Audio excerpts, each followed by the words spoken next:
陈晓明这身装扮，轻便的上衣搭配牛仔裤和白色布鞋，如果真的逃亡，也少了非常多的负担。而其实案发后，陈晓明原本以关系人身份配合检方调查，之后又转为证人。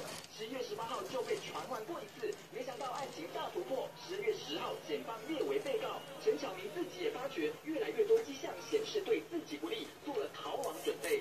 那主权在案发后他经常出的场所是有人的有人的家中那我们基于他的行动之后在整个一个行动发动过后，我们在台中缉捕他。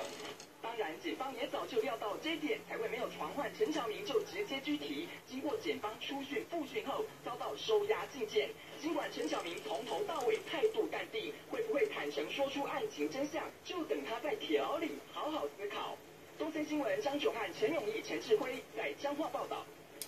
好，这整起案件到底发生了什么事情？终于真相大白了，因为检警大动作收网，也找清楚了这个真相为何。原来这个詹姓高中生是和妈妈怄气的，他说了气话，自己吸毒还加入帮派，母亲真的相信了，竟然就求助了日月民工，所以陈晓明就下令有3名的男员工捆绑这名詹姓高中生，最后再用水管跟竹子鞭打，足足凌虐了18天之久，葬送了一条宝贵的性命。